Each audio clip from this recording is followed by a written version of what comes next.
Players Pick Podcast, Picks and Perspective with Chris Johnson.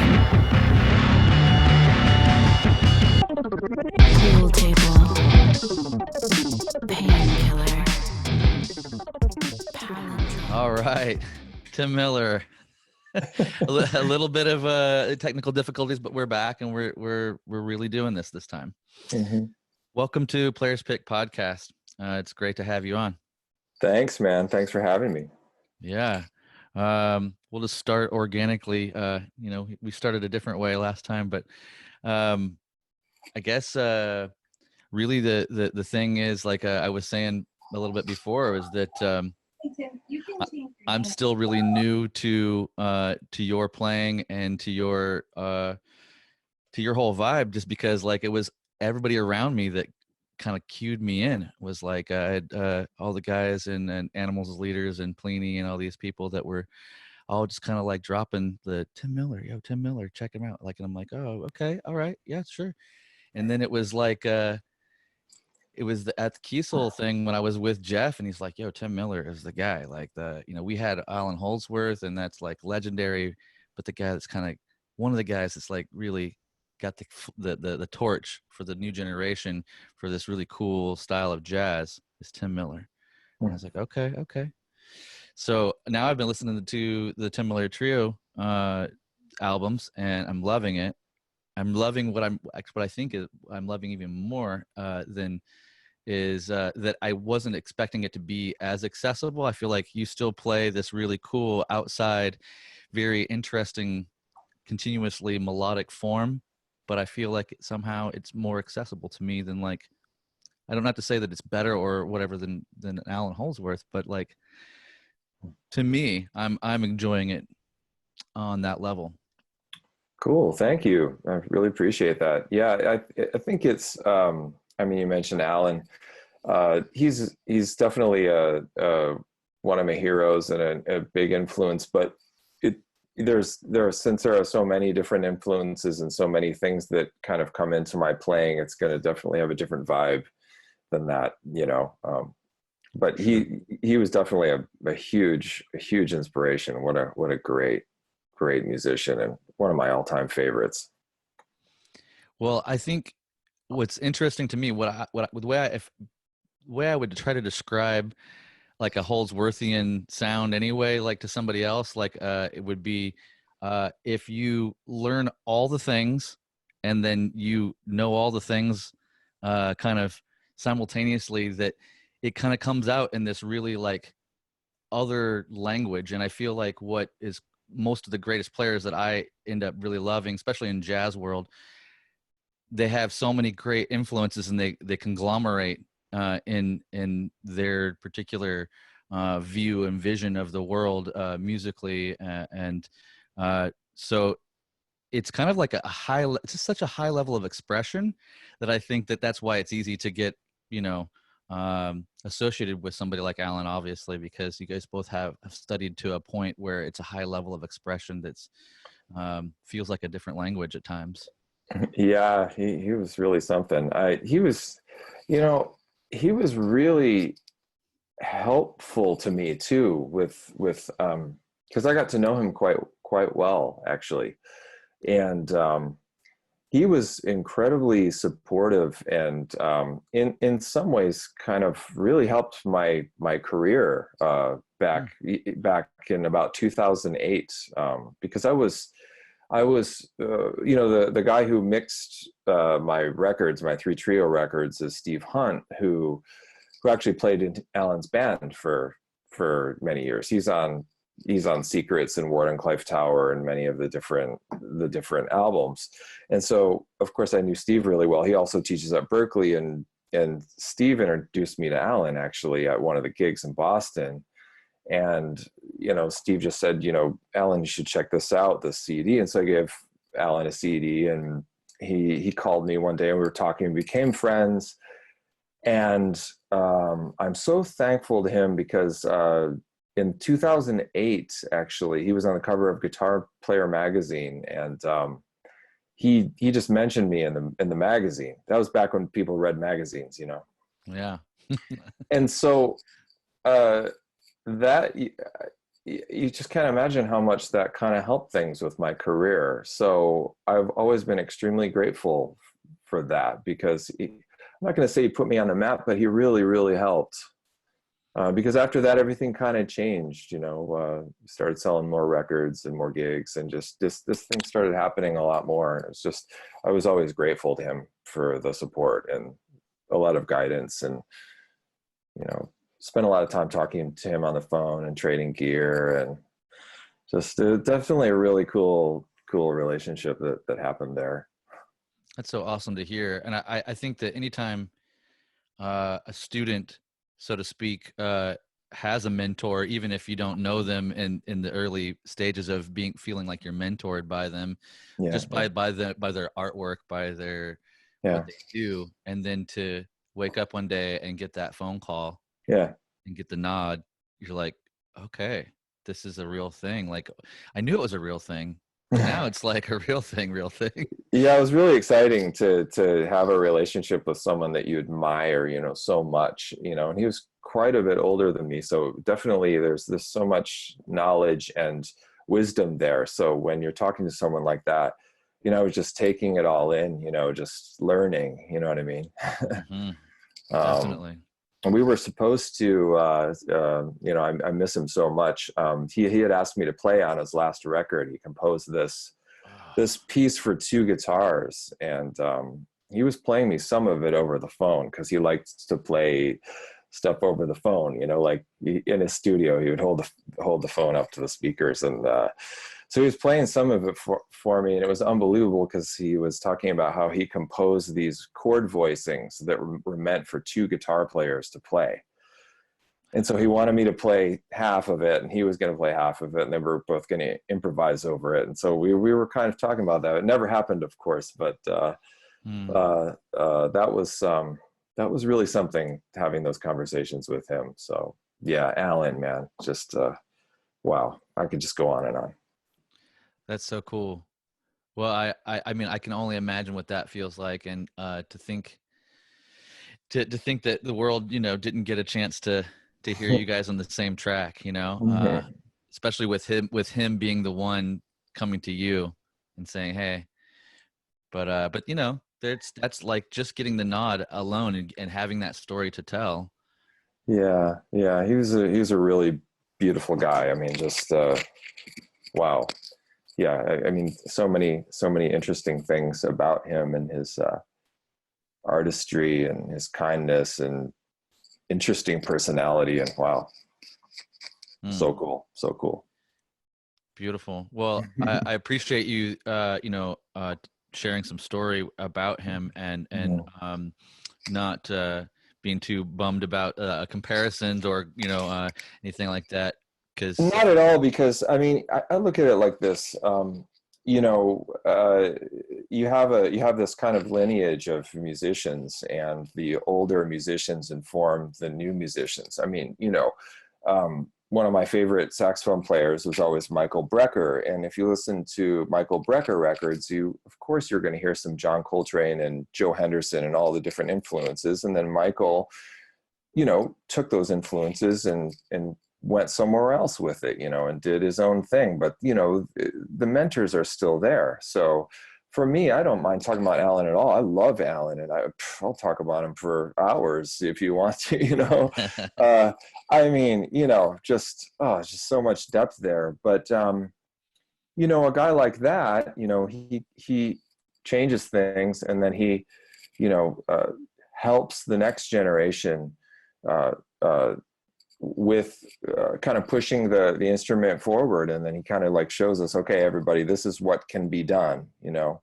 This is what can happen with the guitar. That's what he did. He expanded so much. And so now our generation, we can take that and just get inspiration from it, and love it, and cherish it, and try to have our own voices and our own way of expressing music. But to say that it didn't happen or anything like that would be totally crazy, in my opinion. I love to sort of talk about these people, because they deserve it, and they deserve the recognition and the credit. I really think they deserve the credit. 100%. I appreciate that you appreciate the teacher. I mean, you're a teacher yourself, so Yeah. I think that there's probably a real sensitivity to it too, because you've become somebody that then now mentors a lot of others, Yeah. right? Yeah. And in that process, I think we find, like, I just know for myself, as on the side, I'm a yoga teacher, right? That's kind of one of the ways that I embody the teacher role, and and having such devout like love for the people that have like helped light my fire. Like, my spark was there, but it's like, then you go to somebody and you hear them explain something intricate in a different way, even though you've heard people explain this thing a bunch of times, and then but it takes this person's voice with their timbre and their pacing, and all of a sudden you get it. You're like, oh, these things connect. And that resonance that happens, it's such a wonderful thing to be in gratitude and to honor those that have come before us and that paved the way, especially innovators that you can very clearly see before Alan Holdsworth, like, this sound didn't exist in the way that it does now, right? Absolutely. And he deserves credit for that. And I think most players in my generation recognize that and cherish it, really. And it would, for me, it's like we have to recognize that and talk about it and give it all of its credit, man. Sure. Well, for you though, like where does I like to kind of take us back and trace out your journey a little bit around, and I like to do it through guitar picks a little bit. So, in the concept of like, maybe you can walk us through a little bit, like, of where you started as a guitar player, through your first guitar picks or first couple of guitar picks. Like, where did your relationship begin? So, like, let us know, like, maybe a little bit when you started playing, maybe who started mentoring you in the beginning, and what picks are you playing now? Was there any evolution through the years? Yeah, I think I started on the probably like a Fender Medium, and the reason for that was Eddie Van Halen was my first main influence on guitar when I was 10, because that was right around 1984, 1983, right when Eddie was just completely on fire, and he was the main guy that everybody listened to at that time. He was my biggest hero, and I had read somewhere that he was using like either thin or medium, and so I said, well, can I have the kind of picks that that Eddie Van Halen, that's how it works when you're 10. Totally. And so I was using like Fender mediums, and I even got white ones, because Eddie had the white ones. Yep. And that's just fun, when you're 10. And so I think I got used to the medium and the regular shape, the typical shape. And then a little later, I got into this. I actually have one here. I got into this Gibson pick, which was a little bit rounder. I don't know if you can see these, but I'll hold it up. Like these things. Oh yeah. They're like they're kind of a large teardrop, and the reason I like this one is that it's a little bit of a fatter end on the pick, and you can get more low end out of the tone with this. Because I think at the time I was listening to a lot of Pat Metheny, and Pat had this kind of when he would strike the string, there was a ton of low end content to each note, and it was all about how he was picking. Now he was picking with the rounded edge of a regular shaped pick, but somehow I found that this one was getting me a little closer to that type of tone, because he was a really huge influence in my playing as well. So I went into this one for a long time, and then Gibson stopped making these. Oh. My favorite pick, they just stopped making it. And then I started running out, and I was like, if I don't learn how to use another pick, I'm just going to be out of picks. You know, and then I kind of went through some different things. I tried a Jazz 3 for a while. I was on that for a little bit, and sometimes I use that pick to track solos, like a couple solos on my last record, Trio Volume 3, were on a Jazz 3. I think that track New York was a Jazz 3, and a couple of other ones. But I've found that the regular Fender Heavy is kind of my groove with picks. Wow, that's the jam. Yep. And there's something about, it's about the tone for me. There's something about the regular celluloid with either a medium or heavy, depending on kind of what's happening. But picks are really important to me because they're the start of the sound. It's where your tone starts, and I'm really into sort of angling the pick and getting different tonal characteristics out of the note by using the pick. And I found that the Fender Heavy, believe it or not, I've tried so many different picks.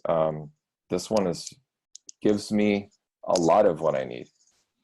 So you're able to kind of reposition it a little bit to get different timbres out of it? Yeah, so when I pick, I don't usually pick straight on the string. I'll angle it a little bit, and I also kind of pull. It's something I got from Eric Johnson, actually, where you go under the string and you pull. Here, I'll just show it to you with a guitar. Sure. If you have a guitar, and so when I'm picking, I'm basically going down into the string pretty low, and I'm brushing up. Instead of like picking straight across, I go down in and I'm at an angle and I'm pulling up, and I can get more low end out of the sound that way. And it also affects the attack, the way the note blooms. And this pick somehow works pretty well for me. Also, it sticks to my fingers, you know, like somehow this plastic sticks to my fingers, and other types of plastic fall out. So sometimes I have a hard time dropping picks, and that kind of plastic works for me somehow. Well, that's magic. Yeah. So that technique of going underneath the string and pulling up and kind of at an angle, would you say that kind of softens the attack and allows more low end because of that? Because you're not using the sharper edge necessarily? I think so. Yeah. I think it softens the attack because you're kind of brushing the string. You're kind of brushing it. And now the reason that it adds more low end could be because you're using less of the pointed edge. I think that could be it, because you know, when you flip the pick around and use this edge of the pick, I think that's, you know, a much more pronounced low end. So yeah, I think by doing that, it's kind of simulating turning it around in a way, if that makes sense. But I kind of do both because I like to really mess with the timbre of the notes. So sometimes I'm playing like this, sometimes I'm playing like that. You know, I'm doing different things. It's a pretty big deal for me, the pick thing.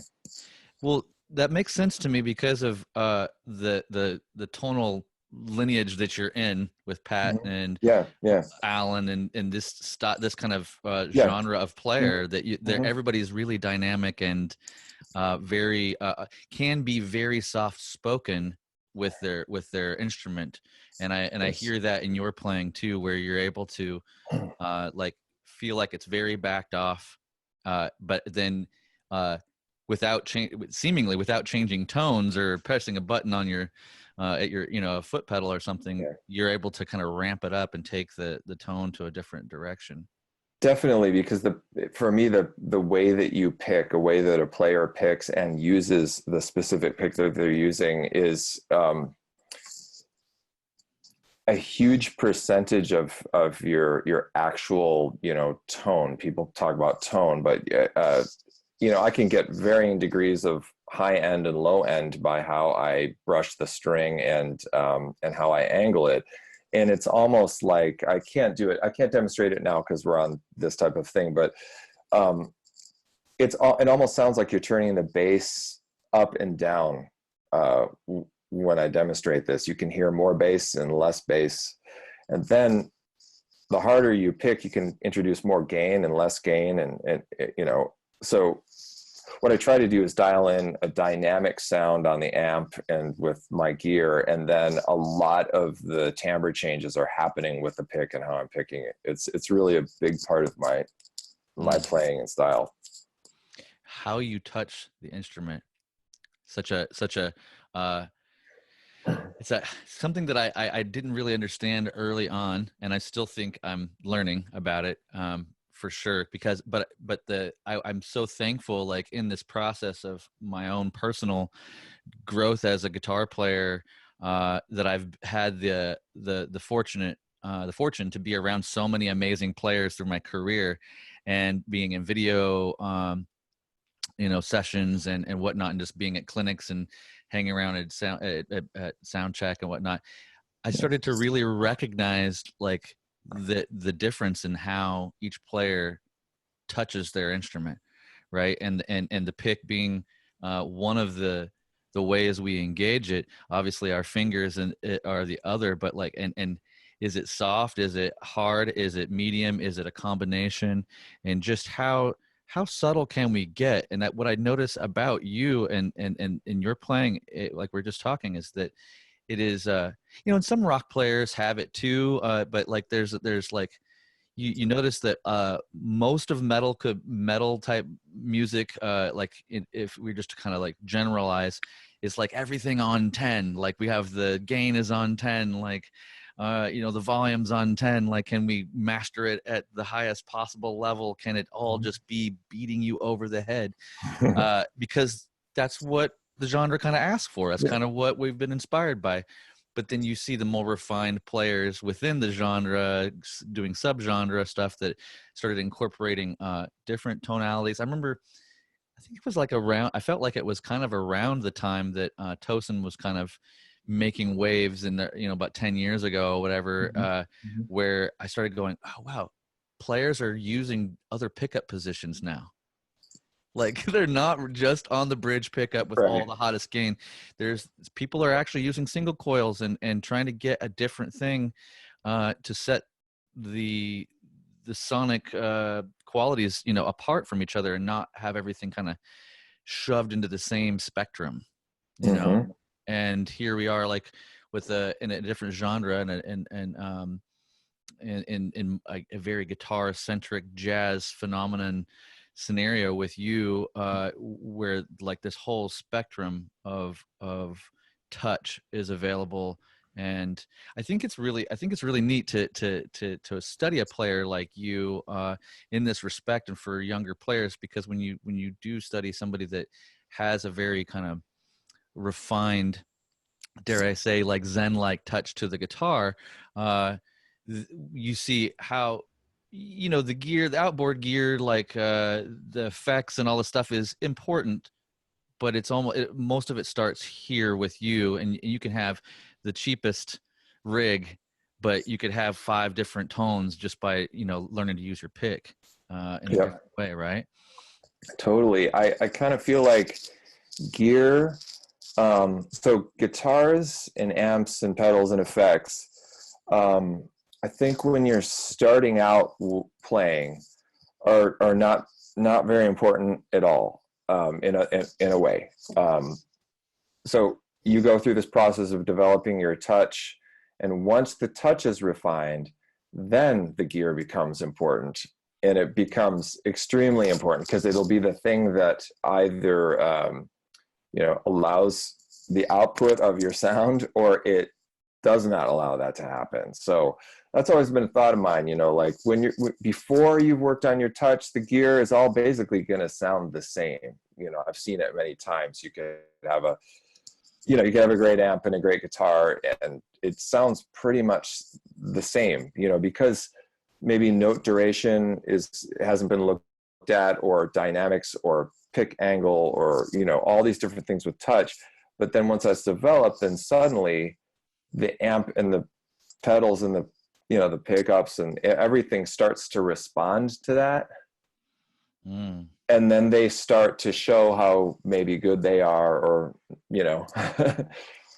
or not good, or how dynamic an amp is. It depends on how how much dynamic information you're actually feeding into it. Right. In my opinion.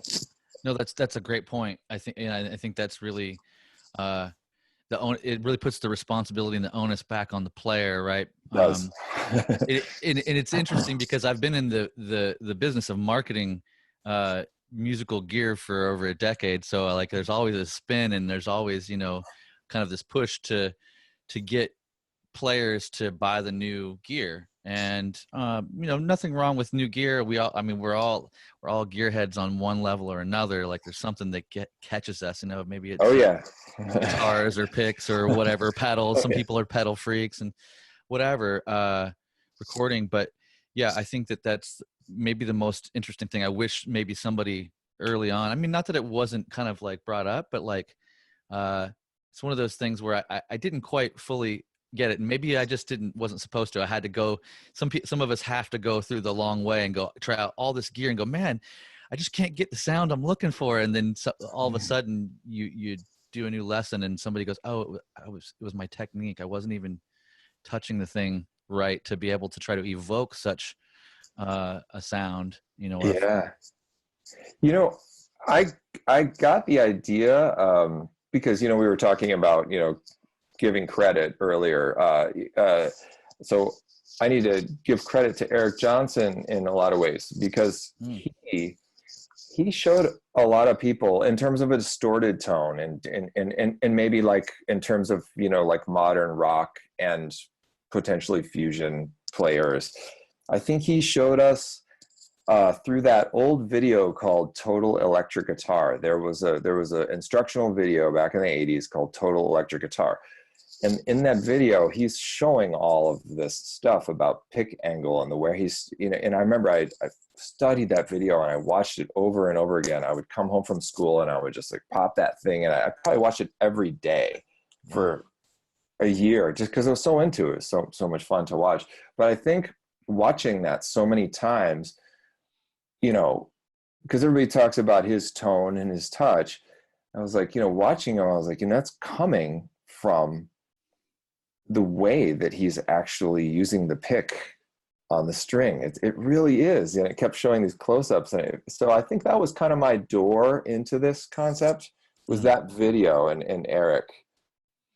He's really important to me musically. I could see that too. And man, talk about another person with a very distinct voice on the instrument. Yeah. That actually kind of leads me to the thought of, like, I remember early on playing and hearing certain players, much less notable player, but I don't know if you even know him, but this guy Chris Haskett, he played for the Rollins band with Henry Rollins. Yeah. For the heyday, the main heyday when Liar and all that stuff was out on, they did like a 4 or 5 album thing. But Chris Haskett had like it's like you hear a guitarist and it feels like they have their own set of notes. Like, and that's kind of how I feel about Holdsworth. That's how I feel about somebody like Eric Johnson. When I hear them, I'm like, and I've now understand it as in a different way. But early on, when I couldn't understand, like, how I mean, I have the same guitar. I have a similar guitar and I have a similar pick, but I just don't know the grouping for them. So like post having the conceptual thoughts around like how to approach and actually physically touch the instrument, like in my mind, the next thing is like, okay, well then it's like note group, once you have a physical prowess of any kind, like it's like, which notes am I playing or not playing to then kind of say what it is that I'm feeling, or attempting to express, right? Absolutely. Could you speak a little bit to that in your experience? Like, how did you? I know this is a really open question, like, right? Because I think one of the things that when I hear somebody like Alan or yourself or Pat, that it's like the first thing I'm thinking is like, well, there's a formula, there's a somewhat of a formula there, like in the sense that I should be able to like do some sort of math and come out with that sound. But I know that it's obviously like there's a, you know, you could give me the formula right now and say, here's the notes that I'm using over this progression.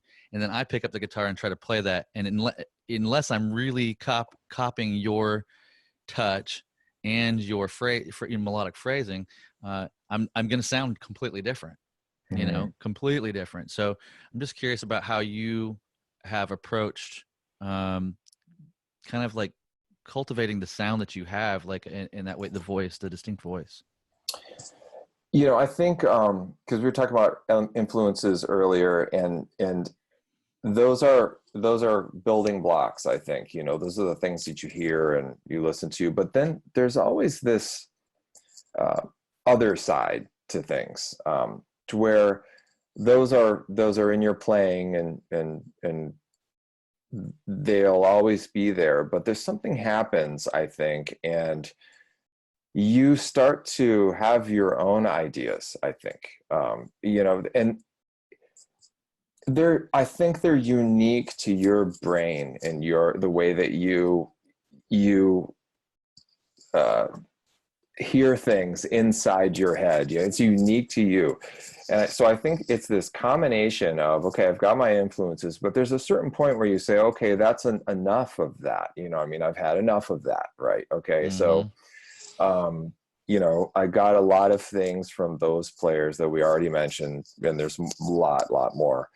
But then there's this thing that kind of pulls at you artistically, and it's the sound that you hear, I think, in your head. And I don't know if anybody else has this, but I think they do. When you're walking around, you don't have your guitar, but you're sort of imagining this sound. And sometimes what happens is you start looking around for other artists who are going to satisfy that for you. So you're looking around, you start getting to the point where, like, I don't want to listen to those players anymore. I want to find some new stuff. And you can't find it. And you're looking around and it's not there. And so what I realized is that the thing that I'm looking for, the player that I'm actually looking for, is me. That's the big reveal right there. And I was like, where is this guy who's playing these notes that I wish I could listen to? And it turns out that player is actually in your imagination. And that player is informed by your past.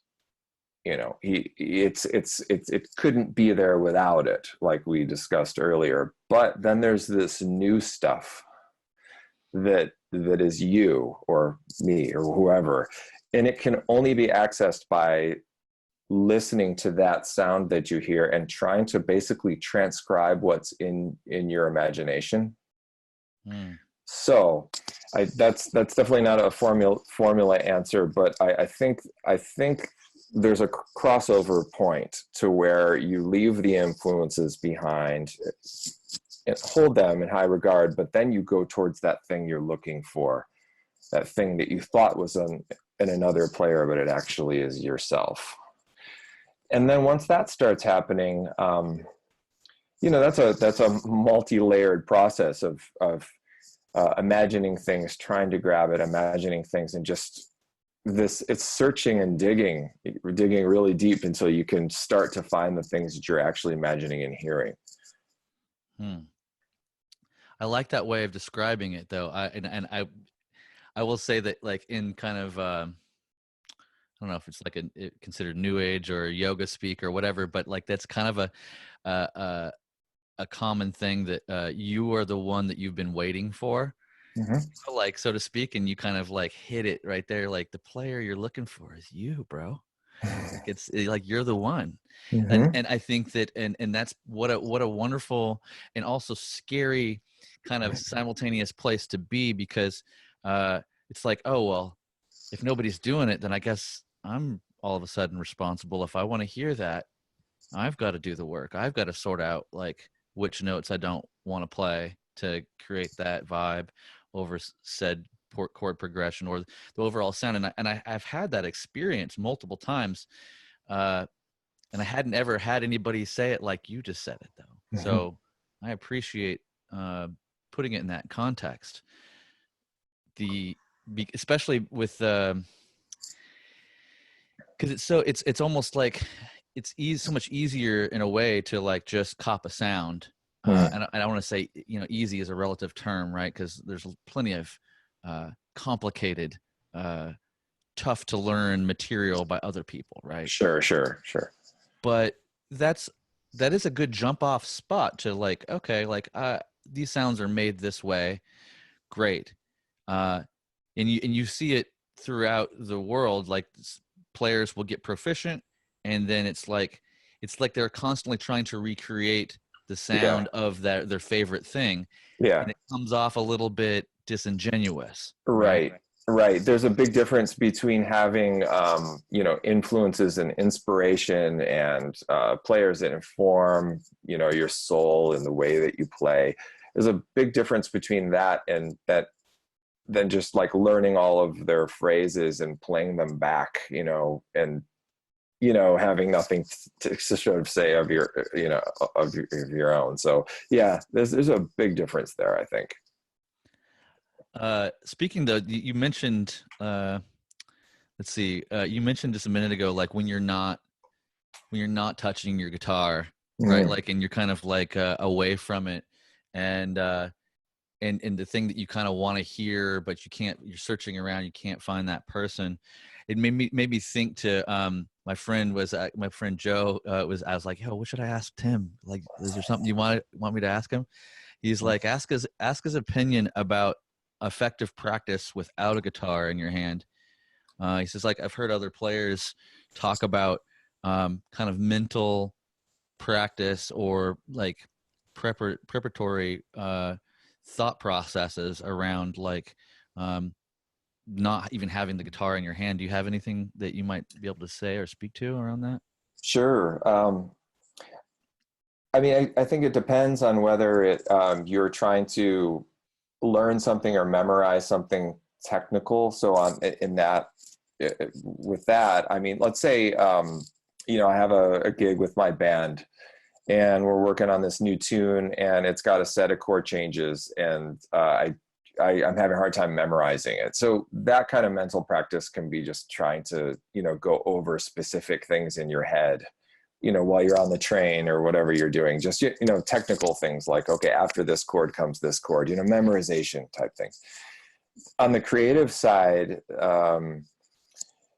it's a little bit different. I think it's, for me, it's allowing myself to be relaxed creatively. So going on a walk or doing something that allows me to just feel relaxed and open to creativity. Just, do you know what I mean? Having some sort of activity that can open up your brain. I don't know if it's getting oxygen into your brain or just being relaxed. I don't know what it is, but I often find when I'm just going on a walk or something like that, or walking quickly, things just will start to flow a little bit better just creatively, and not so much in a technical way. And what I try to do is capture the things that are sent down from wherever music is into my mind. So wherever the music is, it gets sent down because I'm open to it and open to receiving it. And then I try to sing it and record it, or try to remember it and write it down as some sort of conceptual idea. So, but usually it's something will come down, it'll come into my brain, and then I'll grab some sort of recording device and sing it into that. And then I go back and try and transcribe it. And it usually will end up being a song or a part of a song or a rhythm, you know, some kind of drum part, or, you know, it could be any number of things. It just depends on what's flying around out there and wants to come down into my my open mind at the moment. I like that. So would you kind of consider yourself more of a like less, I mean, how do I say it? I guess it's like, you know, there's the people the folks that would kind of feel like, I am the source of creation, and that I'm the one putting things in motion. I'm hitting the strings, and I'm the one with the ideas, and this is my melodic content, and I know where it comes from because it starts with me. And I think that there's a certain amount of, if not, maybe that's kind of a predominant way of seeing it because of the way we've shaped our kind of laws and copyrights and stuff like that around creative material. But then I hear the other side, which it sounds like you're coming from this other side of like, oh, I'm a kind of a conduit more so for an idea that wants to live and present itself. And I'm not sure where it's coming from, but if I stay open enough, then I'm able to hear it, and I'm able to kind of translate it into this language that I've been working with. Is that more? Definitely, because you don't really know where that comes from. It's hard to say because those are very abstract, thoughts in a way, and I'm not sure that we can verbalize certain types of energy or certain types of states of being. It's hard to actually talk about it, but you could call this practicing. Your friend, you said, asked, how mentally practice. It's like just being open and relaxed and letting the music happen. But it's hard to say where it comes from. I mean, does it come from your memory? I kind of thought about this. Does it come from your musical memory? And then you're recalling things that you've heard before that are somehow coming in a different order than you heard them. Could be that. Yeah. Could it be something you're coming up with on your own? I don't know about that. You know what I mean? That's hard to imagine that a brain could come up with something completely unique without any type of input. So maybe you're accessing your memory, and your memory is creatively putting things together in just an organic fashion, something that's new to you, and you're accepting it, and you're like, wow, I love that, and then you're making it into something like a piece that you play on your guitar. I don't know. It's a really interesting conversation and consideration to be had. I like this type of thought experiments just because I think also it seems parallel or somehow related in the way we speak, right? In conversation, in dialogue, right? Because the symbols and the words become tools to express something that is otherwise unspeakable, right? Like how am I supposed to communicate to you that it's cold? Well, we could play charades, right? Like, and I can, whatever, these basic simple things. But I think that's what maybe part of the absolute enduring magic of music is that, especially instrumental music, because it's like most instrumental music takes on the vibe of like music for music's sake, because I'm not trying to implant words necessarily into your head. I'm communicating a feeling, an emotion that is outside of the confines of the verbal conundrum that we find ourselves in. As you were saying, you were alluding to, it's hard to speak to things efficiently that are outside of that realm. And quite literally, music is at its core kind of outside the realm of fully being able to be boxed in or labeled and said, this is what it is, this is how it is. We have a lot of ideas about it, we have a lot of theories about it. Yes. But we know we enjoy it, right? And there's something about it that is catching. Like you produce, through all the kind of like being around other music and musicians and then kind of studying the form. It's almost like a byproduct that you have to kind of find your own expression to kind of either give back or express how that's made you feel. Right. I mean, that's kind of common thing that I hear from musicians, like, oh, I got inspired because all these top 5 guitar players, these top 5 bands or whatever made me pick it up. And then it's that process, that journey of, well, what do I have to say? Yeah. Yeah. Yeah, I think it's that initial feeling that you get when you hear it that makes you that makes you do it. It wouldn't be any other reason for me. It would, you know, it wasn't to be cool or to do this or to do that. It's like when I first heard music, it was one of the things in life that actually kind of got into my mind as something almost spiritual or yeah, just something that you could not explain, but it makes you feel a certain way and it makes you happy, you know, and it makes you feel good, you know, and so why would you not want that in your life, you know? Absolutely. Do you consider yourself a spiritual person at all? Depends. I mean, well, not in any kind of organized way.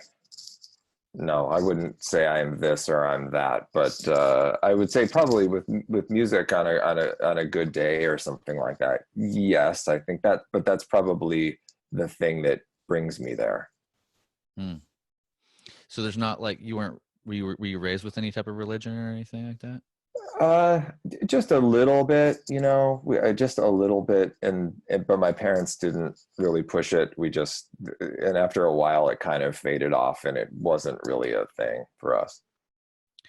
Somehow I think that's I mean, because I was raised very Christian, but I find it interesting when a lot of my guests didn't have that, because I'm like, wow, what was that like to be in a household where you weren't doing that, where it was just kind of like open, like go. I mean, I still had plenty of freedom to explore philosophically in my life, but it was always kind of like uh, more under the guise of that. So I'm just always colored a little bit because of that, even though Mhm. I don't necessarily identify as a Christian as per se.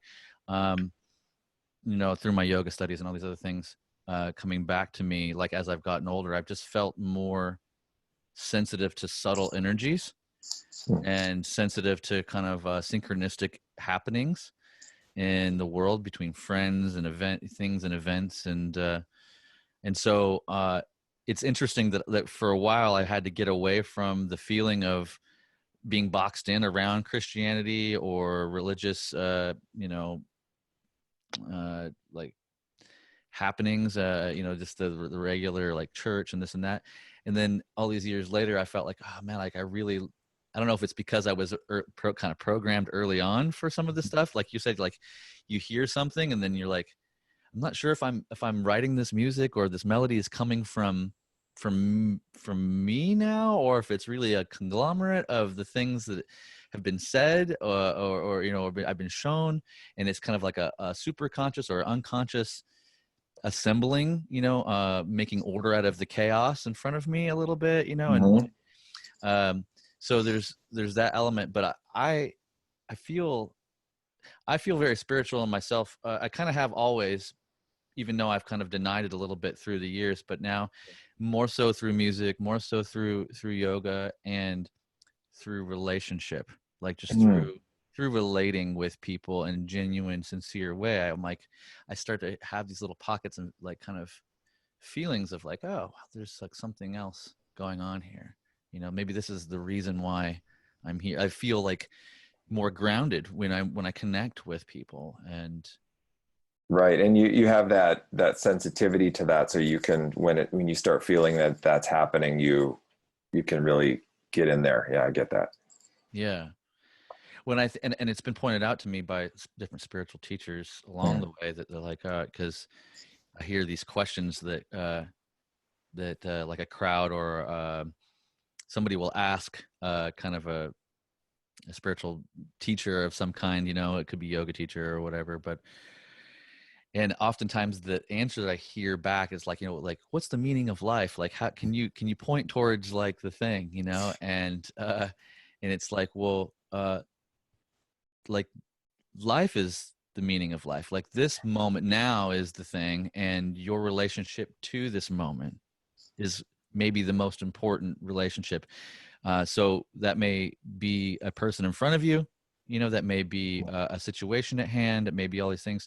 And through constantly remembering and reorganizing, reorienting myself towards the now, that has become like a spiritual thing in itself. Like, and that translates to playing music too, because it's always that music that you're playing is always happening now. It's always like this, with this breath, with this heartbeat, and it's a little different each time I come back to it, even though it feels similar. And I'm like, I love to jam this thing, but it's a little different today. It's a little bit different, and that there's something, because it's not so hard and fast and like super definable. It's kind of whimsical and passing each time you play through a song or a phrase or something, and it's just that micro little bit different, which I'm really a fan of, actually. The more I study this kind of thought process, right?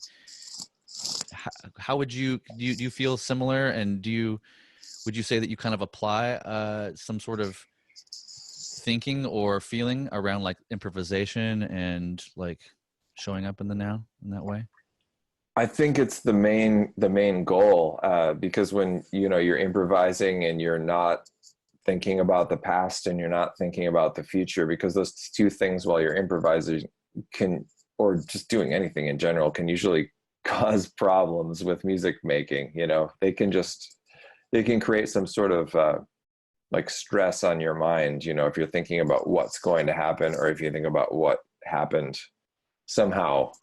So it seems like the main goal as a player is to center that and try to be more in the now.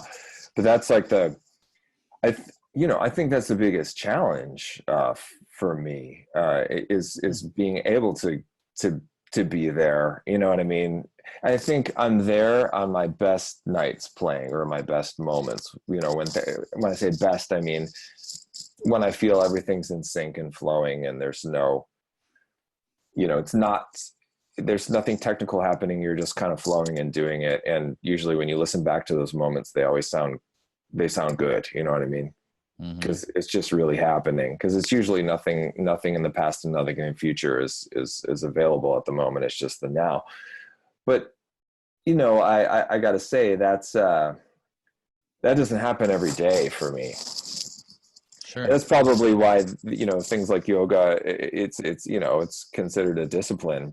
In a way, you have to study it, right, and you have to be there, and you have to show up every day to practice it. Because if you don't, I think you might have a different experience, but it's maybe not the easiest thing to get into if you don't practice it.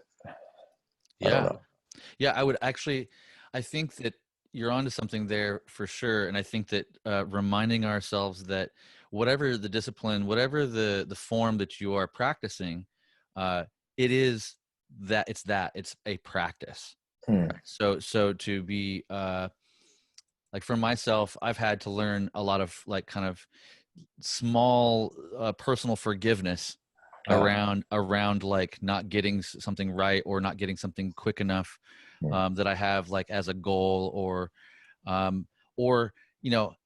come home one day, and it's usually, this is the thing, like the kind of the flow state that we're kind of like pointing at, like, because in your best nights, you probably feel like, I was in the flow, I was in the zone, right? Like I wasn't thinking about the thing that just happened before the set, or what's still nagging me, and I wasn't concerned with how this was going to turn out, or how I was going to end this phrase, or how I looked when I did that one thing, and I moved I wasn't worried about my appearance, but what I was interested in and was able to do was show up.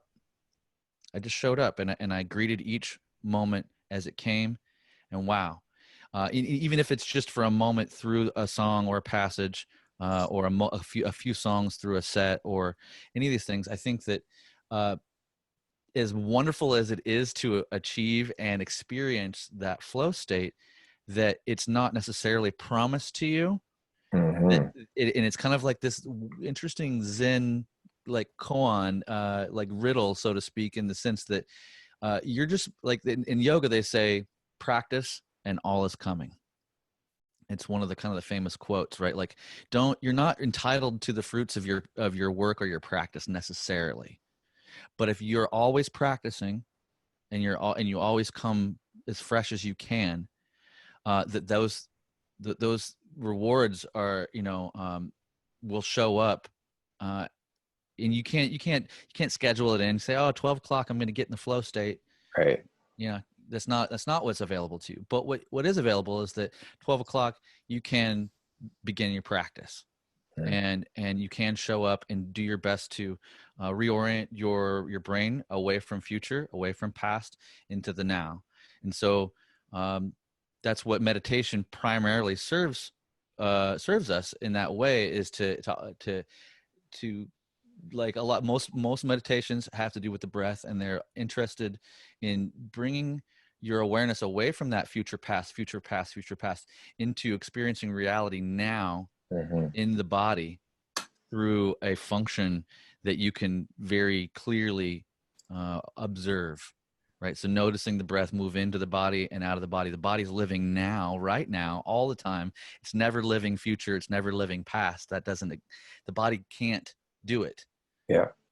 So in that, we kind of hone and practice, and it's not a perfect, right? We don't call it a perfect. We call it a practice. So I think in that way, if we learn how to kind of like position it right in our mind's eye, and what it is that we're up to, then it's just like, oh, I just put my head down and I do the thing, and the rewards will show up on their own. I don't have to like necessarily seek something in particular, although you can have favor for it and say, I will send my practice in this direction, and I will try to set the scene so that this eventually happens.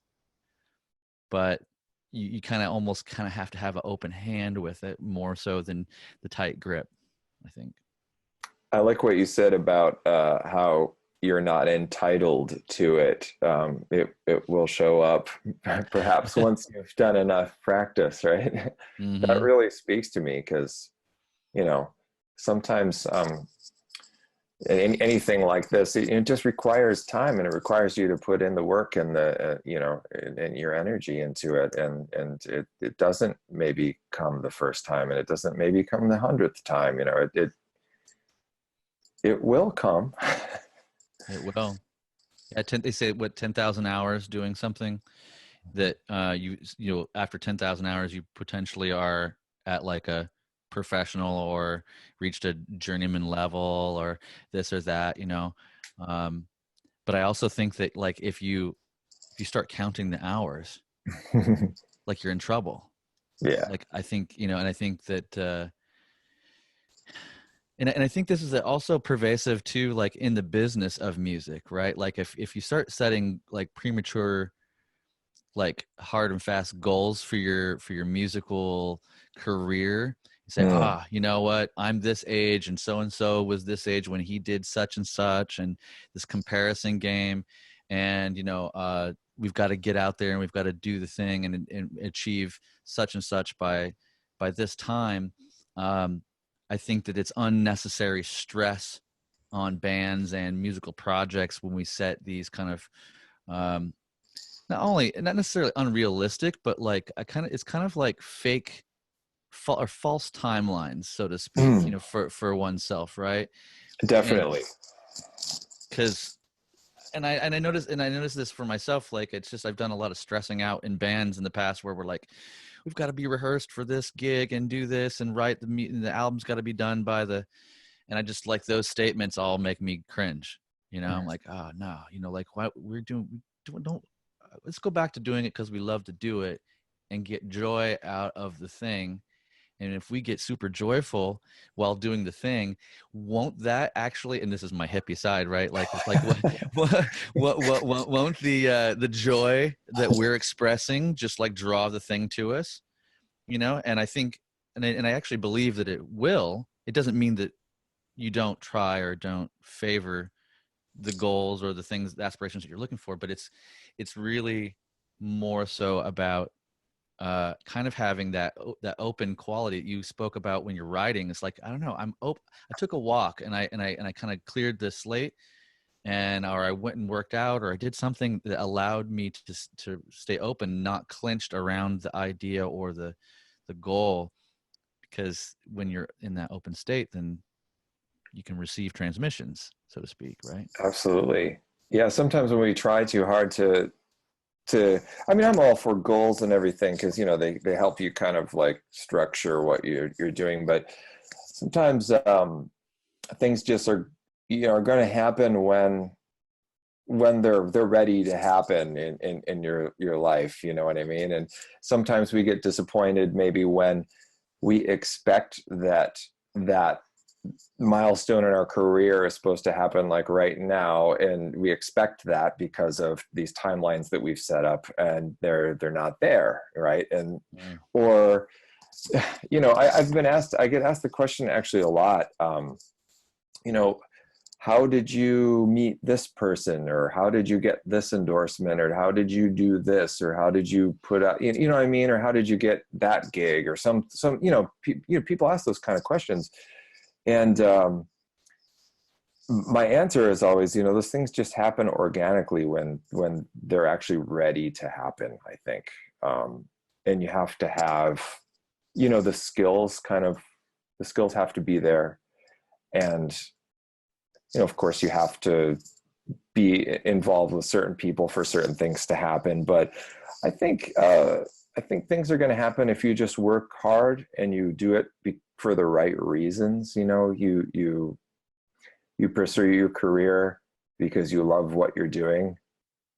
Like you were saying earlier, why can't we just do this because we love it? You know, if you just do it for that reason, and you do it a lot and you work really hard, but that's the main thing that drives you, it seems that these types of things fall into place kind of naturally. Mm-hmm. And without, you know, banging on people's doors and, you know, things like that. Stuff happens naturally. That was a big thing. I think it's a big thing to learn, you know. I think it's good for people to maybe hear that, you know. I like to tell my students that at Berkeley anyway, you know, stuff's going to happen, you know, but you got to put in the work, and you can't expect it to happen in the exact moment that you want it, because if it doesn't happen the exact moment that you want it, maybe you need to adjust some things. Yeah, I think that's a really good advice. And I get a similar set of questions as an artist relations guy. Of course. Right. They're like, so, you know, what's the best way to write you a letter to ask you to like consider me for the Kiesel artist team, or, you know, previously Jim Dunlop or EMG or whatever, these different types of things.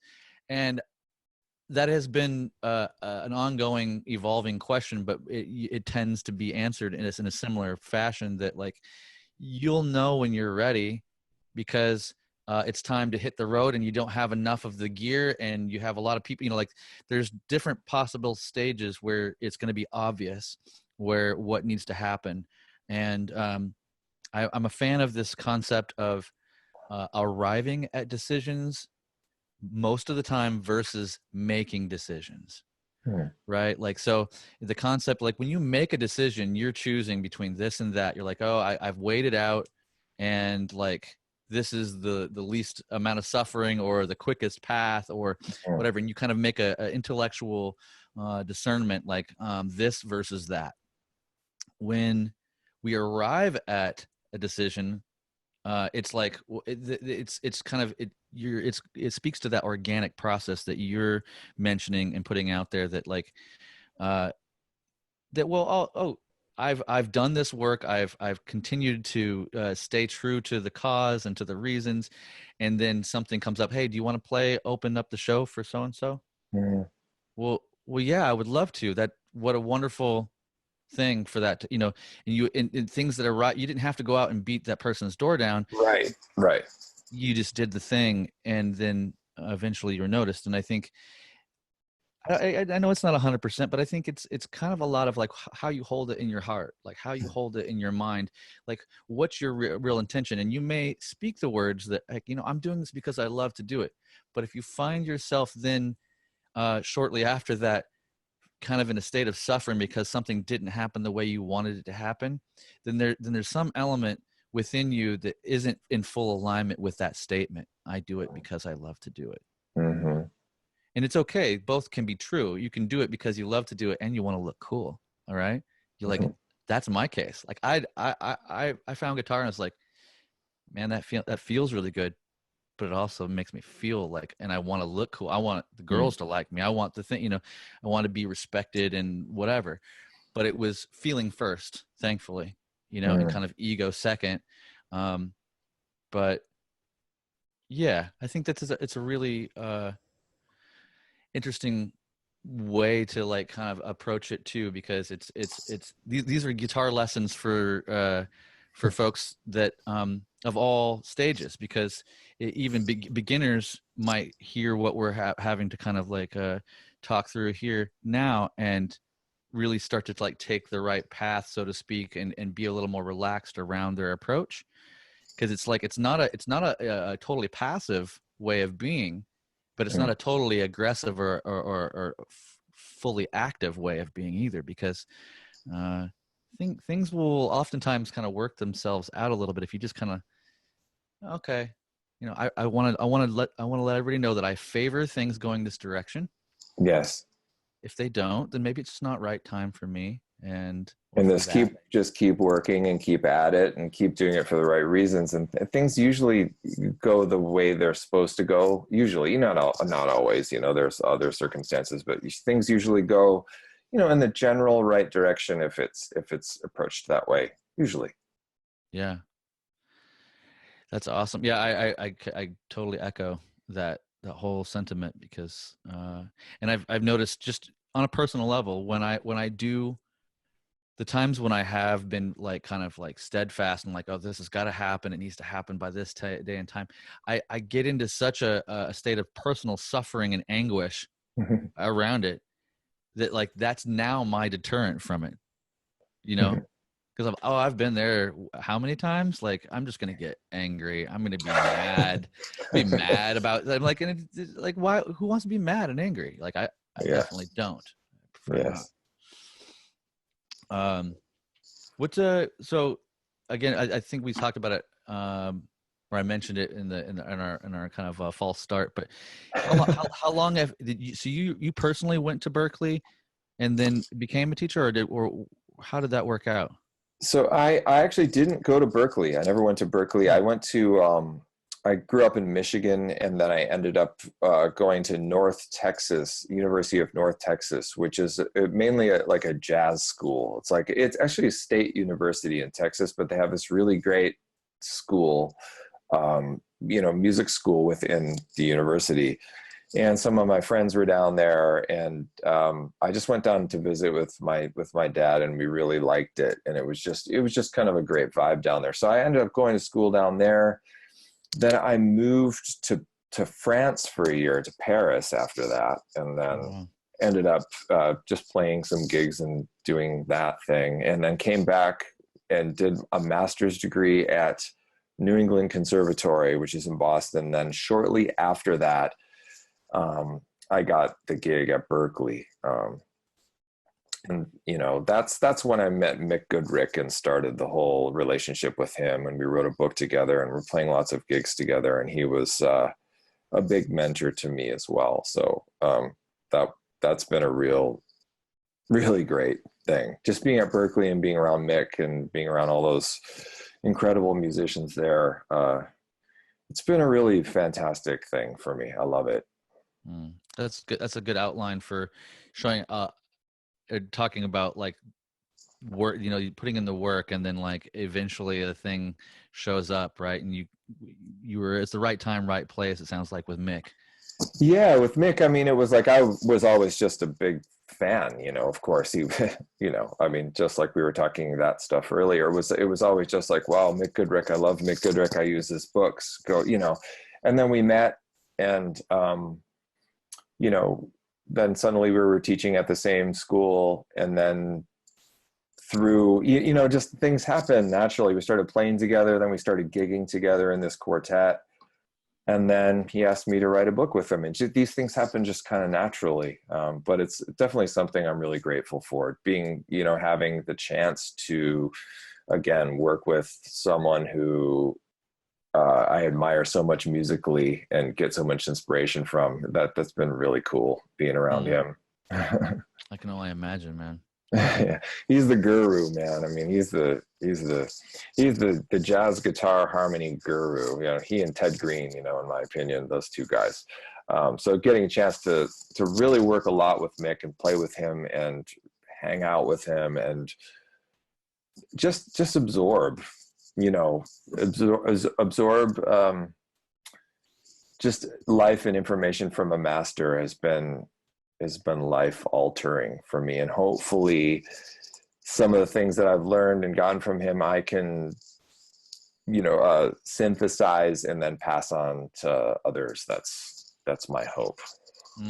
Good word, synthesize. That makes me want to pivot and ask you, how do you feel about synthesizers and jazz fusion music? Well, I'm to me, it's every instrument can potentially have its role at any moment. So that all just depends on what you're hearing. Personally, if guitar synthesis was in a little bit better state of being, like if in other words, like if guitar synth pickups tracked better, and if I could use a guitar to control a synthesizer with the same amount of dynamics and control that I can with a guitar, I'd probably play mostly synthesizer. Wow, really? Yeah, because I tend to like the sound of a synth in certain ways more than I like the sound of just a raw guitar anyway. So yeah, I'd probably be playing some kind of crazy synth guitar, that could blend all these timbres together. If one existed, I would be all over that, man. Yeah, because I mean, I don't know for sure, but I know what Pat Metheny uses some of that stuff, and like Al D uses some of that stuff, but it's usually like a blend, right? Like it's not like they don't do a lot of standalone synth playing. Yeah, I mean, I would love to do that, but the technology is this is just one of those situations where the technology is not there. And it just doesn't exist. You can't control a synthesizer with a guitar string in the same way that you could with a keyboard. It just doesn't work. Right. Unfortunately, it's really a sad thing, because in a way, a lot of my we've been talking about guitar players, but probably the majority of my influences are other instruments, like Keith Jarrett and Chick Corea and all these great piano players. Probably more so than any of the guitar players. So in a lot of ways, a lot of the things I hear in my head are very much pianistic type things, and other instruments, violin, saxophone, those kinds of things that I imagine in my head. So I really wish that the synthesizers worked better. Well, maybe someday they'll catch up. I mean, I like that you draw inspiration from the other instruments, though. I've noticed that maybe more so in jazz, or jazz voiced musicians, that they tend to, like, once they kind of get in and they get the vibe, that they're like, oh, they end up like. I've known a few guitar players that are just really into listening to horn players. Yeah, like just really like the phrasing of it and the kind of the bebop thing, and they try to kind of go after that. And then it influences their playing in this unique way, that if they were only listening to guitar players, then they would never have found that way of expressing themselves on this instrument. So I love the cross pollination, or vice versa, where I know like the Snarky Puppy horn players, like not only do they use like guitar effects on their horns and stuff, but they're like literally influenced by guitar and bass players, and kind of back and forth, and it seems to help create unique voicings and unique sounds. Definitely. I mean, the guitar thing for me is almost, in some ways, a thing of the past for my life. you know, because we talked about all the influences and all the people that I love and all those things, but guitar as an instrument now is you know, I mean, I like guitar, but in some ways I want to make it sound like other things. Fair enough. Fair enough. Am I hearing you kind of say like that you're maybe more interested in the overall compositional qualities of your music versus just being a guitar player and that being the end Yeah, of I the road just of it?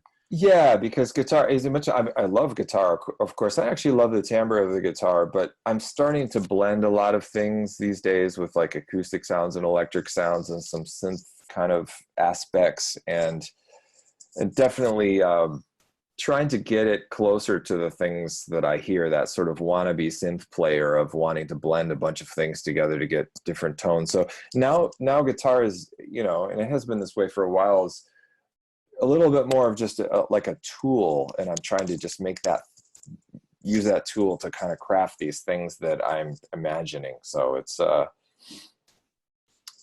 I'm very happy that I play the guitar though, because the guitar is monophonic, it's polyphonic, it's extremely expressive. It allows for vibrato or no vibrato. It's extremely dynamic, and it can access a lot of different tones. So I'm happy I play guitar, but I'm definitely trying to kind of push past it a little bit in terms of its sound. Yeah. Well, there's got to be. I think you're probably working towards. I mean, anytime you can get objective around like the thing that you're maybe the closest to, I think it can help expand your horizons, right? Because like you're, again, it's about trying to come in contact with reality of your situation and accept things as they are. And you're definitely, you're stating all these are all the benefits. This is great, but I've been here for a while, been doing this thing, and I'm interested in seeing what is possible past these kind of simpler parameters that I've accepted for so long. Yeah, for sure. That's definitely where I'm headed. And there's going to hopefully, like you mentioned, synthesis. Hopefully, I'm going to be able to, you know, incorporate that into my playing even more as things go on. Cool. Yeah. Well, before we wrap things up, I want to ask you what you have.